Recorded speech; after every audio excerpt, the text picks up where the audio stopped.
Rustom news కి స్వాగతం. పెన్షన్ల పెంపు కోసం రేవంత్ రెడ్డి సర్కార్తో తాడో పేడో తేల్చుకుందామని ఎంఆర్పీఎస్ వ్యవస్థాపక పద్మశ్రీ అవార్డు గ్రహీత మందకృష్ణ మాదిగ పిలుపునిచ్చారు. అందుకోసం సెప్టెంబర్ 9వ తేదీన హైదరాబాద్లో సభ పెట్టామని వెల్లడించారు.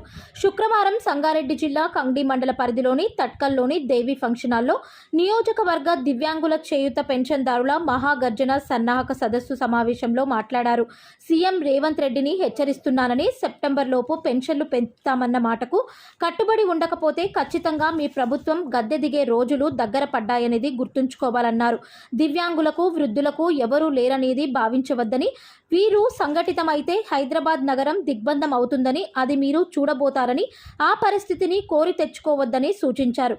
రాష్ట్రంలో ప్రశ్నించే ప్రతిపక్షం లేదని, ప్రతిపక్ష నాయకుడైన కేసీఆర్ అసెంబ్లీకి రాడు, ప్రజల్లోకి వెళ్లడని ఆరోపించారు. అందుకే 50 లక్షల పెన్షన్దారుల కోసం ఎంఆర్పీఎస్ రోడ్డుపైకి వచ్చిందన్నారు. సీఎం రేవంత్ రెడ్డి అధికారంలోకి రాగానే దివ్యాంగులకు 6,000 ఆసరా పెన్షన్లు 4,000 పెంచితే 20 నెలల కాలంలో ఒక్కొక్కరు 40,000 వచ్చేవని, కానీ వీరికి చెందిన 20,000 కోట్ల డబ్బును రుణమాఫీ పేరుతో భూస్వాములకు కట్టబెట్టారని ఆరోపించారు. సీఎం రేవంత్ రెడ్డి మాజీ సీఎం కేసీఆర్ కంటే ఆంధ్రప్రదేశ్ సీఎం 100 రెట్లు బెటర్ అని ఆయన హామీ ఇచ్చిన నాటి నుంచి పెంచిన డబ్బును పెన్షన్దారులకు అందించారన్నారు. తట్కల్ ప్రధాన చౌరస్తాలో గజమాలతో ఎంఆర్పీఎస్ వ్యవస్థాపక అధ్యక్షులు పద్మశ్రీ మందకృష్ణ మాదిగ స్వాగతం పలికారు. అంబేద్కర్ విగ్రహానికి పూలమాల వేసి నివాళులర్పించారు. ఎస్సీ కాలనీ వద్ద ఏర్పాటు చేసిన ఎంఆర్పీఎస్ జెండాను ఆవిష్కరించారు. ఈ కార్యక్రమంలో ఎంఆర్పీఎస్ నాయకులు, వికలాంగులు, వితంతువులు, ఒంటరి మహిళలు తదితరులు పాల్గొన్నారు. 18 ఏళ్ళుగా ఎంఆర్పీఎస్ వాళ్ళ కోసం కొట్లాడుతున్నారు. ఎంఆర్పీఎస్ రానంత కాలం పెన్షన్ల పెంపుదల అనేది వాళ్ళ ఇష్టమే, ఎప్పుడు ఒక హక్కుగా సాధించుకొని 2007 నుంచి వికలాంగులకు నాకు అనుబంధం, ఎంఆర్పీఎస్ మధ్యలో నాకు అనుబంధం ఉన్నది. సాక్ష్యం చెప్తున్నా. ఒకరోజు 2007లో నేను విశాఖపట్నంలో మీటింగ్లో పాల్గొన్నప్పుడు ఒక 10 మంది వికలాంగులు వచ్చి, అన్న నువ్వు అన్ని చేస్తున్నావుగా, మా వికలాంగ పెన్షన్ పెరిగేటట్టు చూడు అన్న. ఎంత పెరిగితే బాగుంటుందని నేను అడిగాను. ఒక 1,500 రూపాయలు పెన్షన్ పెంచేటట్టు చూడు అన్న. అసలు ఇప్పుడు ఎంత ఇస్తున్నారు పెన్షన్ అని అడిగాను. 200 ఇస్తున్నారు అన్న. 2007లో జూలై నెలలో నన్ను వికలాంగ వచ్చినప్పుడు 200 పెన్షన్, వాళ్ళను సాధించమని ముందుకు నడపాలనుకున్నది 1,500 పెన్షన్. కానీ అసలు వాస్తవం ఏంటంటే అధికార పక్షం ఎక్కడ విఫలమైందో, ప్రతిపక్షాలు ఎక్కడ విఫలమైందో ఒక విషయం చెప్తుంది.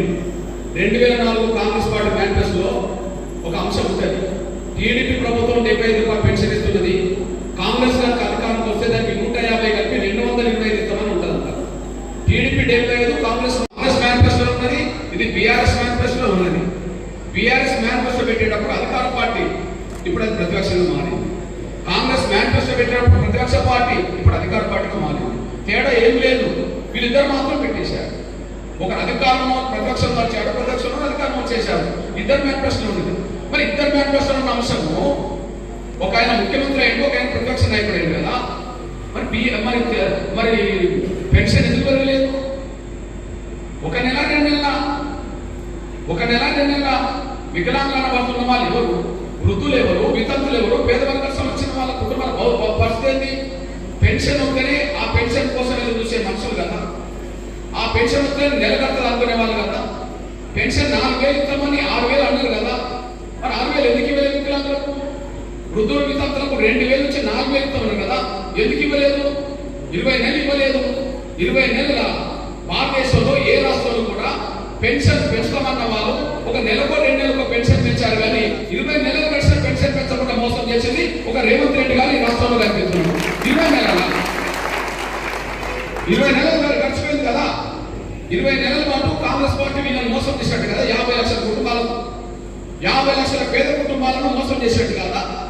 రేవంత్ రెడ్డి గారు 50 లక్షల మంది పేద కుటుంబాలను మోసం చేసింది రుజువు అవుతే ప్రతిపక్ష నాయకుడు ఎవరు కనిపించలేడేది? ఏడు ప్రతిపక్ష నాయకుడు ఇక మీ పాలన చాలు, మీ కుటుంబ పాలన చాలు, మీ పెత్తనం చాలు, మీ గొర్రెల పాలన చాలు అని చెప్పి ప్రజలు తీర్పిచ్చి ప్రతిపక్షాన్ని కట్టబెట్టించారు. ప్రజలు తీర్పిచ్చి ప్రతిపక్షాన్ని కట్టబెట్టారు. ప్రజలు ప్రభుత్వం నుంచి ప్రతిపక్షాన్ని కట్టబెట్టే ప్రతిపక్షాన్ని పనికిరాకుండా తల్లిదండ్రులు. అసెంబ్లీ బోర్డు ప్రజలు తిరిగాడు, అసెంబ్లీ బోర్డు ప్రజలు తిరిగాడు. ప్రభుత్వాల వైఫల్యాన్ని ఎండగట్టాలి కదా అసెంబ్లీలో, ప్రభుత్వాల మోసాలను ఎండగట్టాలి కదా అసెంబ్లీలో.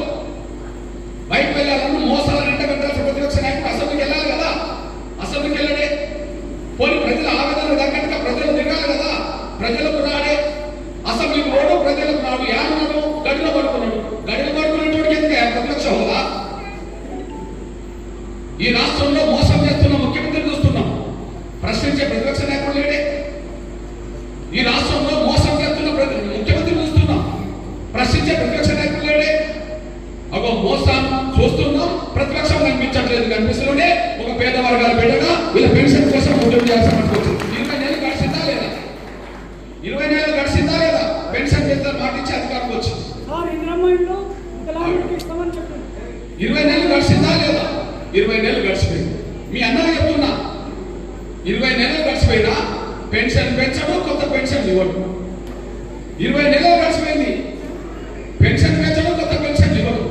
ఈ నేపథ్యంలో మీ అన్నగా మీ బిడ్డగా చెప్తున్నాండి, వీళ్ళిద్దరు రేవంత్ రెడ్డి, కేసీఆర్, చంద్రబాబు నాయుడు గారి శిష్యులే. రేవంత్ రెడ్డి గారు, కేసీఆర్, చంద్రబాబు నాయుడు గారి శిష్యులే. ఎట్లా చెప్తున్నా, ఉమ్మడి ఆంధ్రప్రదేశ్ ముఖ్యమంత్రి ఉన్న కాలంలో చంద్రబాబు నాయుడు గవర్నమెంట్ లో కేసీఆర్ గారు రవాణా శాఖ మంత్రే కదా. కేసీఆర్ రవాణా శాఖ మంత్రే కదా. అంటే ఆయన దగ్గర శిష్యత్వం చేసినట్టే కదా. నిన్నటి వరకు కాంగ్రెస్ లో చేరక ముందు రేవంత్ రెడ్డి గారు ఏ పార్టీలో ఉన్నారు? టీడీపీలో ఉన్నారు కదా. ఆయన దగ్గర శిష్యత్వం చేసింది కదా. మరి చంద్రబాబు నాయుడు చూసి నేర్చుకోవచ్చు కదా. పక్క రాష్ట్ర ముఖ్యమంత్రి కదా. ఇప్పుడు చంద్రబాబు నాయుడు చూసి వీళ్ళిద్దరు నేర్చుకోవాలి కదా. వీళ్ళు నేర్చుకోవట్లేదు. ఏం చూసి నేర్చుకోవాలా? పెన్షన్ పెంచే విషయంలో నేర్చుకోవాలి. కనీసం ఆయన భారతదేశంలోనే పెన్షన్ పెంచే విషయంలో గొప్ప మనసున్న వ్యక్తిగా చంద్రబాబు నాయుడు గారు నాకు కనిపిస్తున్నాడు. పెన్షన్ పెంచే విషయంలో నేను ఇతరత్ర విషయాల మీద నేను విశ్లేషణ చేస్తలేదు. పెన్షన్ గురించే నేను వచ్చాను కాబట్టి పెన్షన్ గురించే నేను మాట్లాడాలి. పెన్షన్ గురించే నేను విశ్లేషణ చేయాలి. నాకు తెలిసి భారతదేశంలో ఎక్కువ పెన్షన్ ఇస్తున్న రాష్ట్ర ముఖ్యమంత్రి ఎవరన్నా ఉంటే చంద్రబాబు నాయుడు గారు. ఎట్లా? ఇగో నేను 30 ఏళ్ళ ఆయనతో ఎంఆర్ఎస్ వర్గీకరణ నిలబడే పరిచయంతో దృష్టి పెట్టుకుని నేను చంద్రబాబు నాయుడు గారిని 2024 ఎన్నికల సందర్భంగా కలిశాను. అప్పటికే ఇక్కడ ఎన్నికలు అయిపోయినాయి. 2023 ఇక్కడ ఎన్నికలు అయిపోయినాయి. ఎన్నికలు అయిపోయినాక రేవంత్ రెడ్డి ముఖ్యమంత్రి అయిన ప్రతిపక్షానికి కేసీఆర్ అయ్యాడు. ఇక్కడ పాలన కొనసాగుతున్నప్పుడు అక్కడ ఎన్నికలు జరిగినాయి. ఆ ఎన్నికల సమయంలో నేను అక్కడికి వెళ్ళి చంద్రబాబుని కలిశాను. తేదీ 21 ఏప్రిల్ 2024 కలిసి నేను 3 విజ్ఞప్తులు చేశాను. వినపత్రంలో నేను కలిసినప్పుడు నేను ఒక్కరిని పోలే, 100 మంది వికలాంగులకు పైగా వెళ్ళి ఆయన కలిశాను. నేను ఆయన కోరింది ఏంటంటే, సార్ మీరు పెద్ద మనసు చేసుకోండి. తెలంగాణలో కాంగ్రెస్, బీఆర్ఎస్ పార్టీలు వికలాంగులకు 6,000 ఇస్తామని ఒప్పుకున్నారు. వృద్ధుల వితంతులు, ఒంటరి మహిళలకు 4,000 ఇస్తామని ఒప్పుకున్నారు. సార్ దయచేసి మీరు ఈ 2 అంశాలను మీరు కూడా ఇక్కడ పరిష్కరించండి సార్ అని చెప్పారు. ఓకే కృష్ణ, తప్పకుండా నేను మాటిస్తున్నా. 6,000, 4,000 నేను ఇచ్చి తీరుతాను అని అన్నాను. 3వ విషయం దృష్టి పెట్టుకున్నాను. సార్ నాకు ఇప్పుడే ఒక సమస్య ఎదురైంది. ఆ సమస్య కూడా మీరు ఆ మానవత్వంతో అర్థం చేసుకోండి సార్. కండరాల క్షీణత అనే వ్యాధిగ్రస్తులు చాలా ఇబ్బందులు ఎదుర్కొంటారు సార్. వాళ్ళకి ఎవరో ఒకరు తోడు లేకపోతే వాళ్ళు మంచం నుంచి దిగలేరు సార్. దయచేసి వాళ్ళకు దోమ కొట్టినా ఒక ఈగ వాళ్ళని దూక్కుకోలేరు సార్. వాళ్ళు రోజు క్షీణించి చనిపోతారు సార్. బతికినంత కాలంలో వాళ్ళు కొద్దిగా ఇబ్బంది లేకుండా బతకాలంటే వాళ్ళకు నెలకు 15,000 రూపాయలు పెన్షన్ ఇస్తారని చెప్పి నేను విజ్ఞప్తి చేశాను. ఓకే కృష్ణ, నేను వాళ్ళకు 15,000 ఇస్తాను అన్నాను. ఇక్కడ 3 అంశాలు. 1 6,000 వికలాంగులకు ఇస్తా అన్నాడు. 2 4,000 వృద్ధులకు వస్తా అన్నాడు. కండరాల క్షీణంతో బాధపడుతున్న వాళ్ళకు 15,000 రూపాయలు ఇస్తాను అన్నాడు. ఓ మీ అన్నగా చెప్తున్నా. మరి అదే చంద్రబాబు నాయుడు మేనిఫెస్టో కూడా పెట్టారు. 6,000 వికలాంగులకు, 4,000 వృద్ధులకు తెలంగాణ. అదే సమయంలో కండరాల క్షీణంతో బాధపడుతున్న వాళ్ళకు 15,000 ఇస్తాను. ఎప్పటి నుంచి ఇస్తాను? ఈ మేనిఫెస్టో పెట్టింది ఎప్పుడంటే ఏప్రిల్ నుంచి ఇస్తాను. నేను కలిసింది ఎప్పుడు? ఏప్రిల్లో ఆయన హామీ ఇచ్చిండు. ఏప్రిల్లో మేనిఫెస్టో పెట్టిండు. ఏప్రిల్ నుంచే వర్తింపజేస్తాను. మేలో ఎన్నికలు జరిగినాయి, ఫలితాలు వచ్చినాయి. జూన్లో ముఖ్యమంత్రి అయింది. చంద్రబాబు నాయుడు గారు మాట తప్పాలంటే జూన్ ఇవ్వద్దు పెన్షన్ పెంచి, జూలైలో కూడా ఇవ్వద్దు, ఆగస్టు కూడా ఇవ్వద్దు. కానీ ఆయన పెద్ద మనసు ఏం చేసుకున్నాడంటే, నేను అధికారంలో జూన్లో వచ్చాను కదా, ఇప్పటి నుంచి పెన్షన్ పెంచి ఇవ్వడం న్యాయం కాదు. నేను హామీ ఇచ్చిందప్పుడు ఏప్రిల్లో, హామీ ఇవ్వడం వల్ల నన్ను నమ్మి ఓట్లేసేటప్పుడు మేలో. కాబట్టి నేను హామీ ఇచ్చిన కాడి నుంచి నేను అమలు చేయాలి. కాబట్టి నేను పెన్షన్ ఏప్రిల్ నుంచే పెన్షన్ పెంచిస్తాను చెప్పి ఏప్రిల్ నెల, మే నెల కలిపి జూన్ది 18,000 రూపాయలు పెన్షన్, 3 నెలల పెన్షన్ వికలాంగులకి ఇచ్చేశాడు. 4,000 పెన్షన్ వృద్ధుల వితంతులకు వాళ్ళకి ఇచ్చేసేసాడు.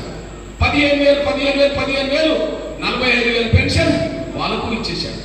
ఇప్పుడు మీరు చెప్పండి, చంద్రబాబు నాయుడు గారు హామీ ఇచ్చిన రోజు నుంచి పెన్షన్ పెంచి అమలు చేస్తుంటే, రేవంత్ రెడ్డి గారు హామీ ఇచ్చింది పక్కా పెడదాం, డిసెంబర్లో అధికారం వచ్చిన కాడ నుంచి ఇప్పటి వరకు 20 నెలలు గడిచిన పెన్షన్ పెంచకపోవడం చూస్తే ఇది మోసం చేసినట్టు